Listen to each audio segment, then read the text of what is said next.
Greetings, my name is Ben Prather, and I'm here today to introduce the 1913 Project, the rise of the Bureaucratic States of America.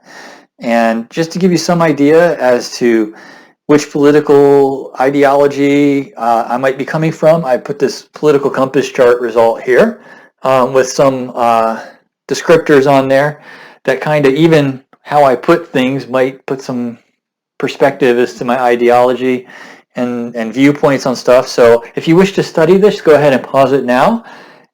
And otherwise, we're going to continue on to talk about the 1913 Project and what it is that I'm inviting you to join me with here today.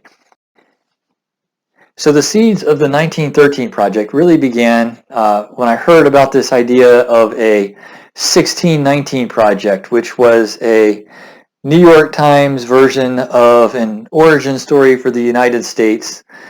It peaked about 3 years ago and has kind of faded away because historians have pretty much demonstrated conclusively that it is historically inaccurate in premise and tone and fact.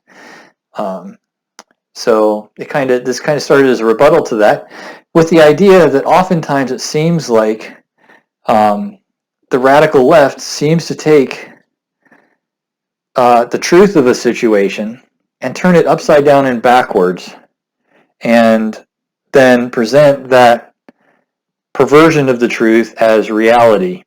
So taking that notion and saying, okay, so if the 1619 Project is the perversion of the truth, maybe the truth is the true situation that they're complicit in, as opposed to what they're purporting to be opposed to, is a 1916 project.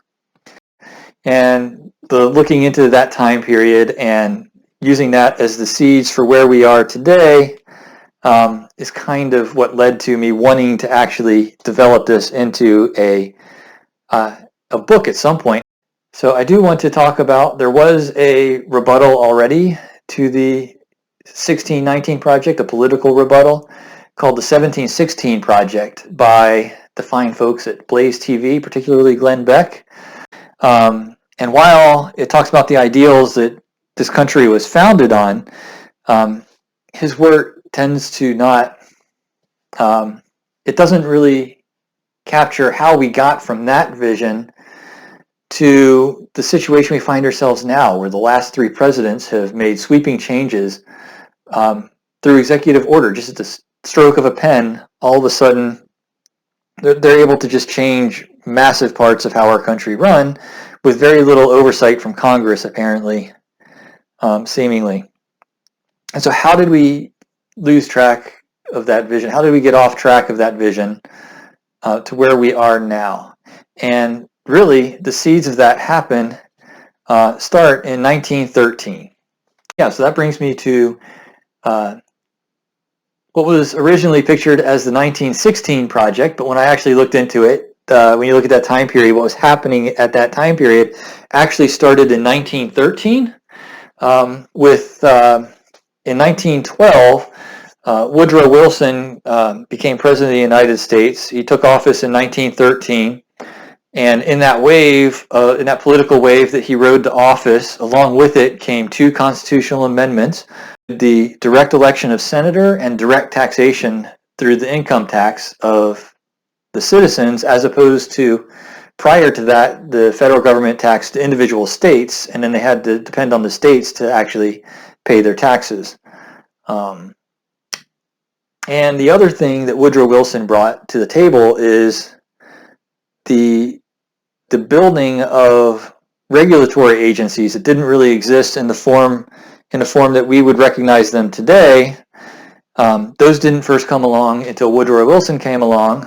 I'll talk about several of the agencies that he developed. One of the more popular ones that people like to talk about is the Federal Reserve. But that was just one of several that he did. And really it was the template that eventually, especially after FDR, President Roosevelt, really accelerated the growth of those bureaucratic regulatory agencies that have come to dominate this, what we recognize as government today, more than even Congress or any of the actual branches of actual elected officials. After the initial seeds of Woodrow Wilson were planted, how that led to eventually FDR put it into full bloom, and then how through in the opposition to the Soviet Union in the Cold War era that allowed for the intelligence agencies that are part of this to metastasize, and really this then created an issue that led to where we are today. So I plan to walk through that step, and hopefully you enjoy this, and I invite you to come with me along this journey of learning and discovery. And yeah, join me I have a locals page set up if you wish to help me out and give me feedback, things that can improve, factual inaccuracies that I need to correct, or holes in my knowledge that I need to research further, or interesting side topics that perhaps I didn't see even at all and that would be helpful and useful to the conversation. That I can be found at the1913project.locals.com. These videos will also I'll be posting videos regularly, hopefully weekly, on YouTube. My YouTube channel is The Ultra Crepidarian, and I will have all of the videos that I make related to the 1913 project in a playlist at that channel, so they can be quickly identified and filtered out from any other content that may show up there eventually. So thank you for listening, and I look forward to working with you in this 1913 project.